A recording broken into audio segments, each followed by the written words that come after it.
I do that with like trying to learn different,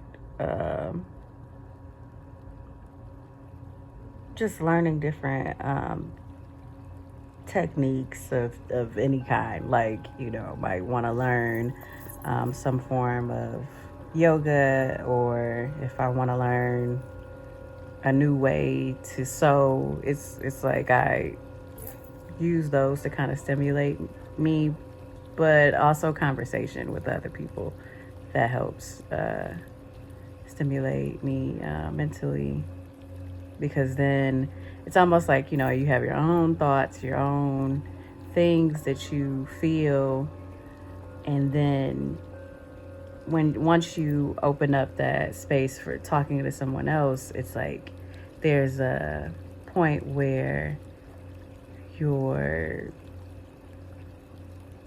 your own thoughts get not just questioned, but like it feels like um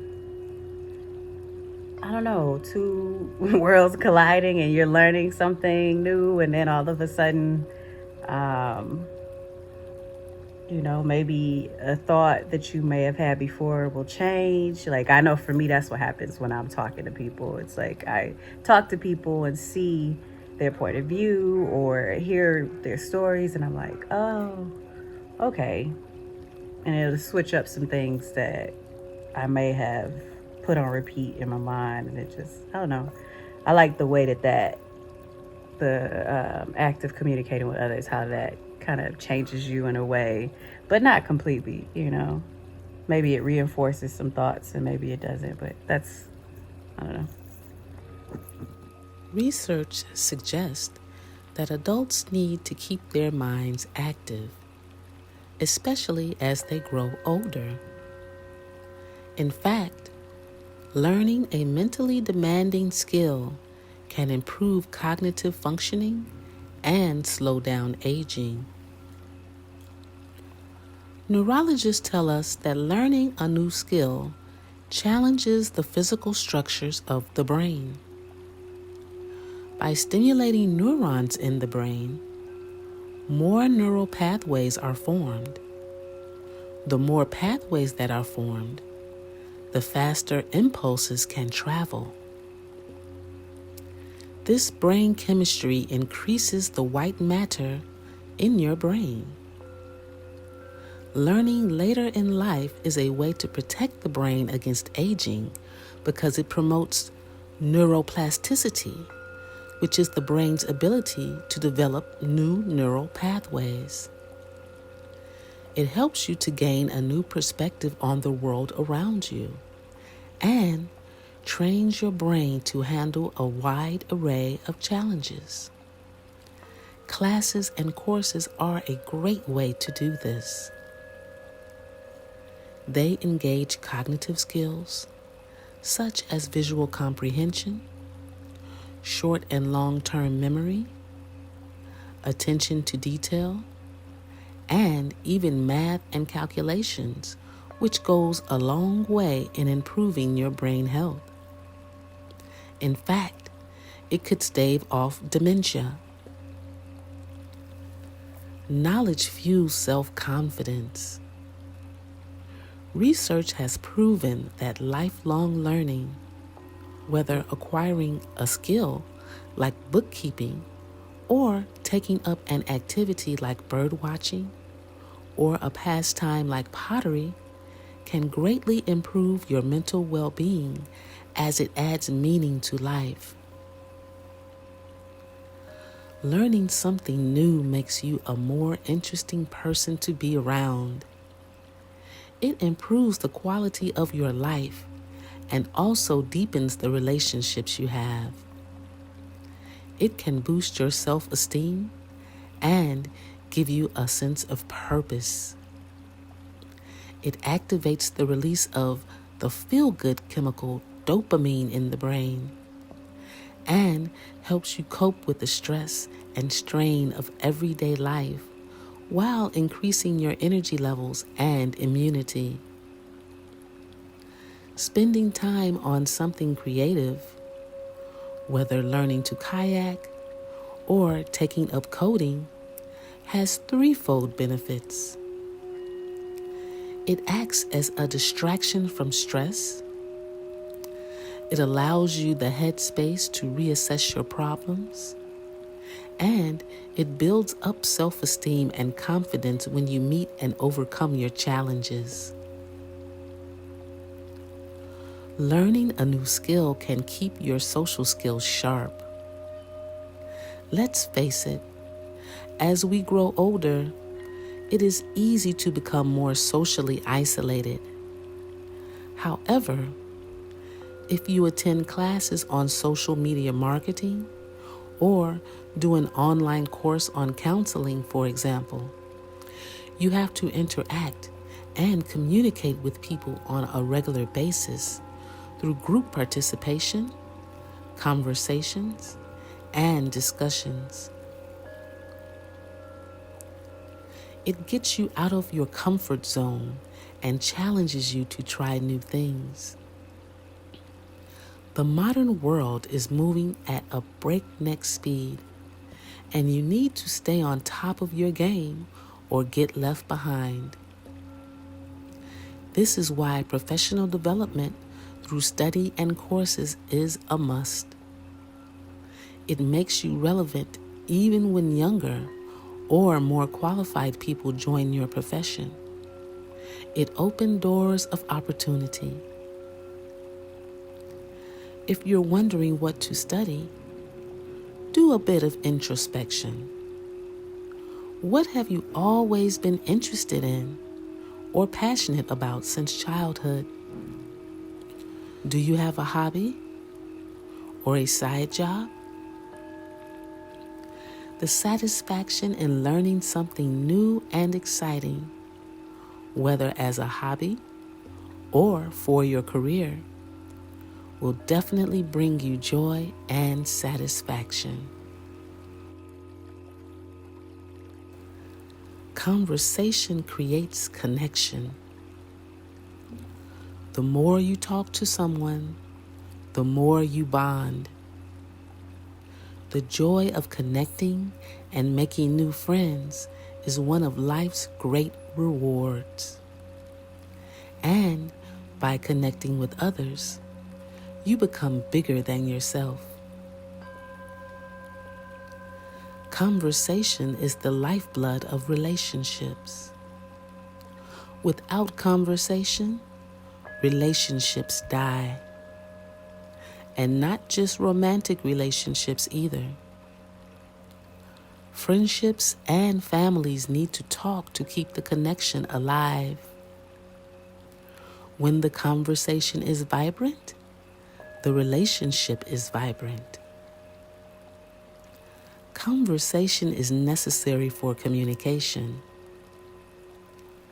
When people don't talk, they invent speculation that isn't there. People jump to assumptions because they aren't on the same page. Even written communication methods tend to lose a lot of their intention and manner by not being done in person. Conversation shares information. Conversation is a handy tool for finding out information. For example, discussing someone's travel experience can give you tips for your own. For couples, it's important to share information and not assume that the other reads minds. It saves conflict in the long run. Conversation sparks ideas and creates synergy. Conversations are the mixing bowls that great ideas emerge from. By discussing an idea with someone, they can help flesh it out. Conversations help you grow. By exposure to a wide range of ideas and experiences, conversation gives us a chance to grow into something beyond ourselves. Conversations force you to articulate. You may have ideas or opinions bouncing around in your head, but by sharing them with others, you are forced to pin your thoughts down. In doing so, you discover what you really think. You discover yourself. Conversations are fun. Conversations can make you laugh, can be fascinating, and can cheer you up. Conversation gives you a sense of value. When someone takes the time to listen to you, they're demonstrating appreciation for you. They may not agree with you in everything, but they value your perspective. Conversations challenge you.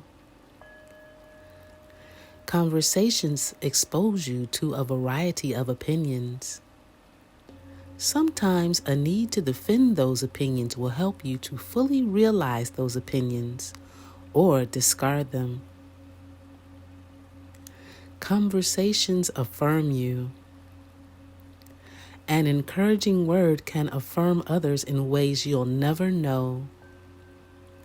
People need others to pick them up when the world is beating them down and remind them of their value.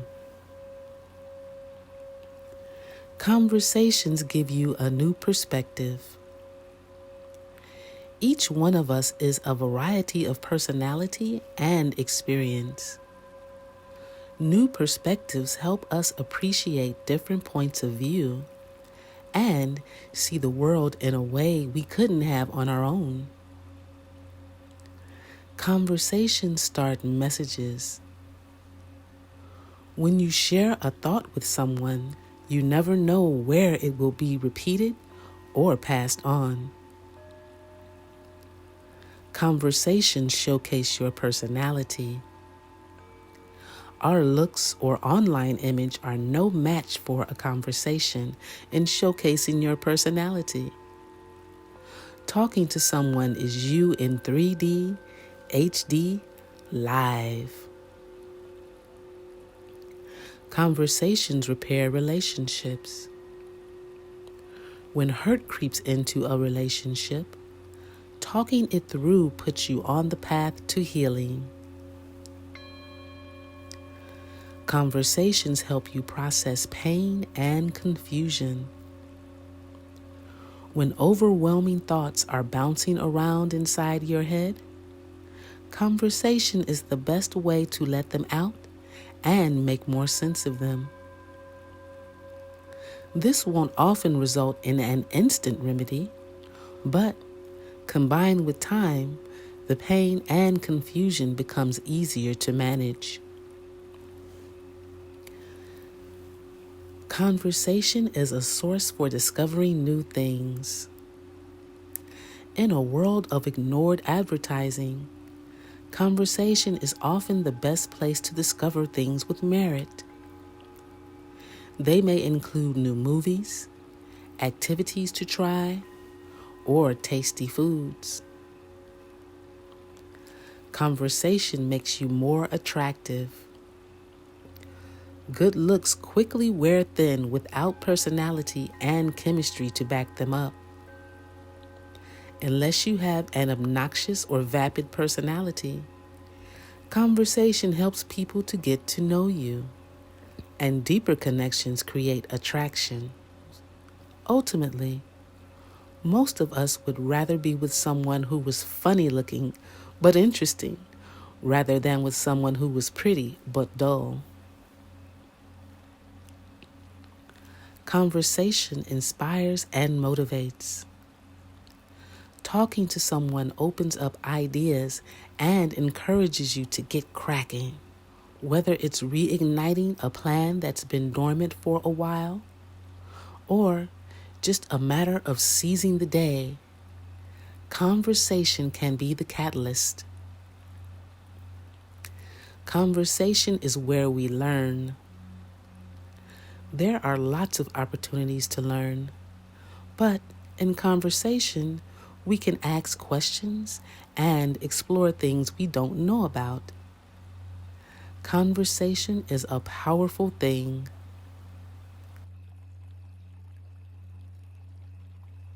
To stimulate myself mentally, I read. To stimulate myself mentally, I read and I listen. So I have a list of podcasts and books, a set of books that I'd be on, whatever my reading list is at the moment. And I listen to podcasts or TED Talks. But I'm constantly kind of in that place of learning. So to stimulate myself mentally, I learn. And that always has been something that I think it keeps me inspired as well, that I can always be kind of absorbing more and connecting more dots. It really helps me to stay sharp in a way, but for my own inner child. Yeah.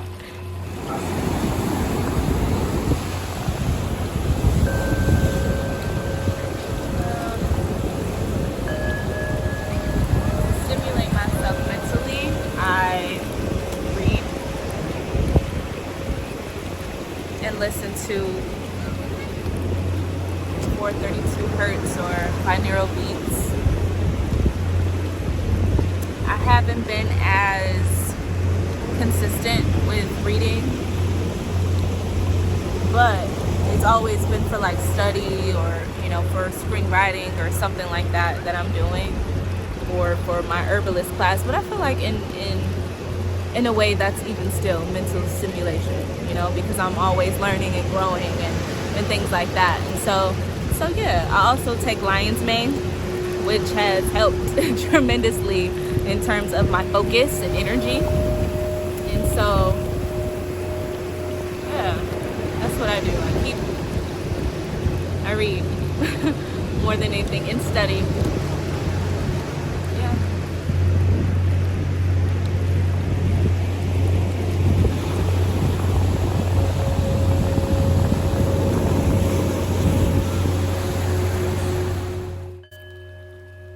The more you read, the healthier you become.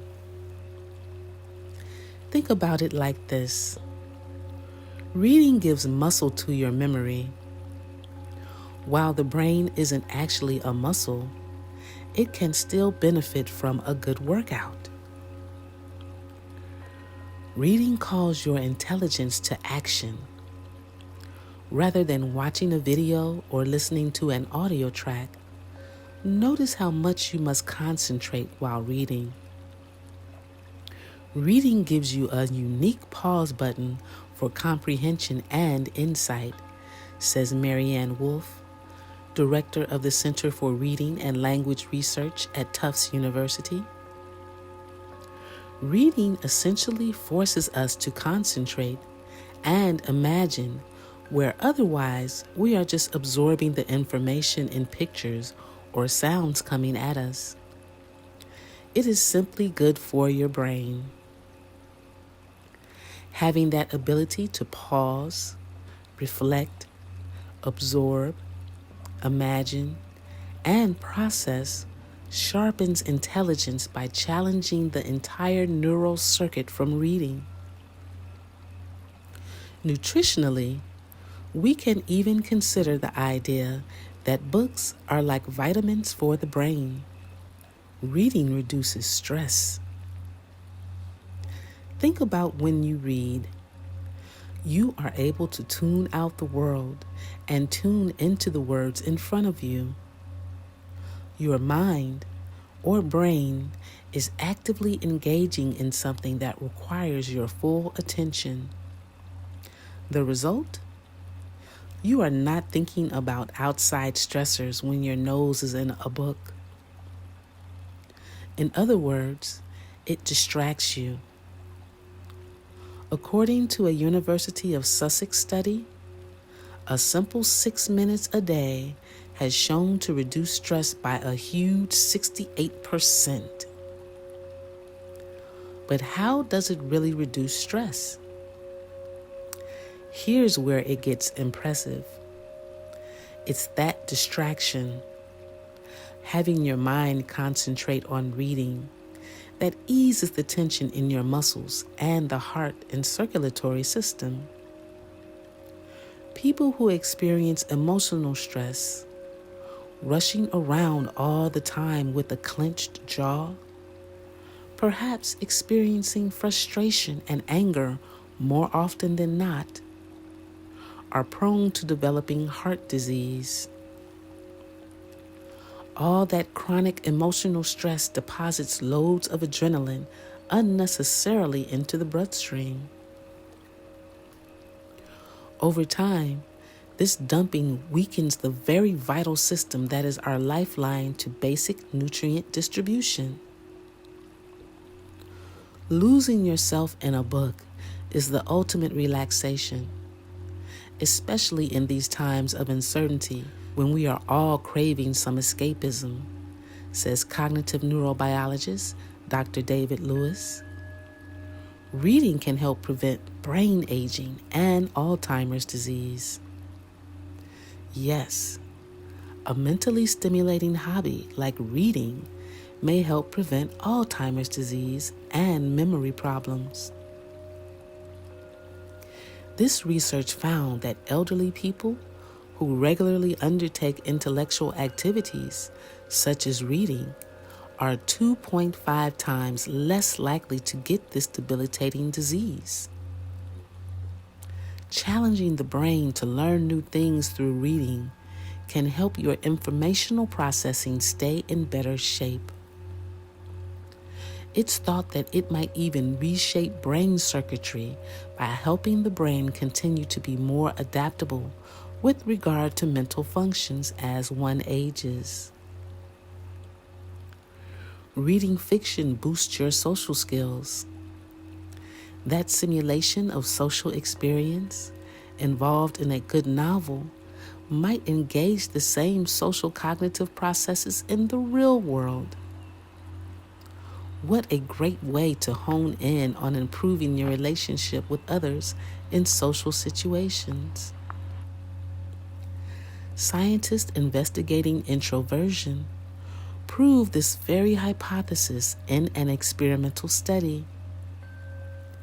It's remarkable how that exposure to fiction might be able to stimulate our empathetic ability through direct immersion into a character in a book. Sort of like being able to relate to someone better in the real world because you can liken a circumstance or scene or even a character to one you've previously engaged in a novel you read. Deep reading causes for you to engage at a deeper level than, say, surfing the net for information. Decoding words on a site or gathering tidbits of knowledge rather quickly, as you do when surfing the internet, will not produce the same experiences as deep reading. The sensory immersion that unfolds in deep reading is a great, robust activity for the brain.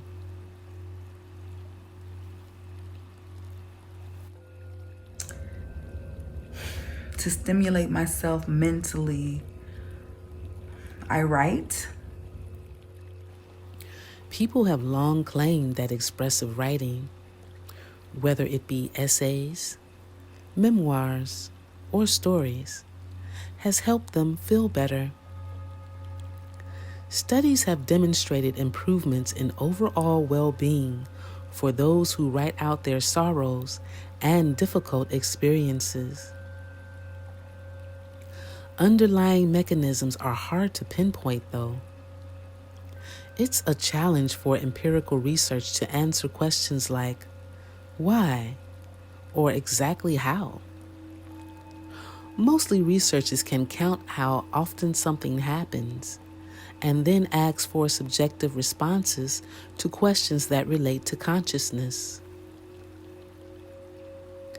From research conducted on famous, successful writers, and from others' experiences of writing non-professionally, it is suggested that a lot of the benefits come from writing in a flow state. The flow state takes you out of yourself and allows you to feel part of something larger. Writing is an excellent activity for entering a flow state. You get fully engaged while doing it. You're not thinking about rewards or an audience. Time seems to shift in importance or even stop. And you forget your everyday self in the interest of this larger than life thing you're crafting. Depression and anxiety tend to cause rumination, having the same dreary thoughts over and over.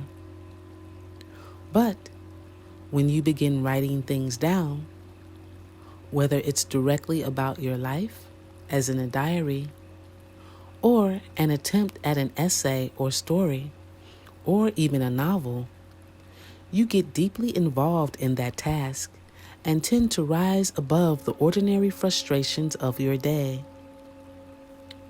By forming a coherent narrative out of the chaotic elements of your personal history, reported psychologists James Pennicker and Janet D. Segal, the mind doesn't have to work as hard to bring structure and meaning to it. In one of their studies, experimental and control groups of students were asked to write about an assigned topic for 4 consecutive days for 15 minutes each day. Those who had written about emotional topics had far fewer doctor's visits during the rest of the school year. Having a narrative is similar to completing a job, allowing one to essentially forget the event. Pennebaker concluded. Writing is a medicine for your mind. Whenever you feel mentally and emotionally exhausted, writing down the things that bother you will help you structure your thoughts and bring peace to your mind. Many therapists recommend inventing time to write every day to improve your mental well-being. Dr. Mark Rowe, MD, who is also an expert in the lifestyle medicine field, says that keeping a journal and writing in it every day is one of the habits of successful people. According to Dr. Rowe, successful people use journaling in 3 ways: to express gratitude and appreciation, both for successes and for failures; to examine emotional toxicity, diving into difficult emotions and what causes them; and to explore future goals and possible obstacles you may face, including feelings and emotions that may prevent you from achieving them. Last year, Cambridge University Press posted interesting research, which included a study of a group of people who were asked to engage in expressive writing for 15 to 20 minutes a day without downplaying their emotions. The research found that people who weren't shy about expressing the emotions they experienced while writing had better physical and mental health indexes than those who wrote on neutral topics. This research shows not only how writing just for 20 minutes a day can help your mental health, but how well it teaches you to be in the moment and acknowledge your feelings. This is called a mindfulness approach and is aimed at helping people learn how to pause and free their mind by focusing on things that are going on at a particular moment. The benefit of writing and mindfulness is that they help you concentrate on one thing and completely free your mind from other stuff that bothers you and overcrowds your mind. Practicing them every day will help you understand your actions and your behaviors better, but will also help relieve your anxiety. Unacknowledged emotions can lead to depression. However, writing can help you manage depression, training your emotional intelligence. Emotional intelligence can be learned, and writing is one of the possible tools to exercise it. It can be used in the same way as mindfulness. When you describe a particular event or a thing that you observe at the moment, replacing the old negative emotion with something different. How often do you feel annoyed, although there's no obvious reason for this emotion?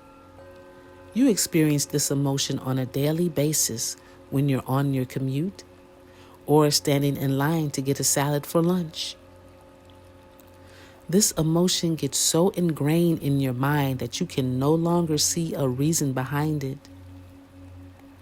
Letting yourself pause for a second, acknowledging this emotion, and writing it down, along with all possible reasons that may have caused it, will help you improve your emotional intelligence and be aware the next time a certain situation might cause anxiety or simply annoy you.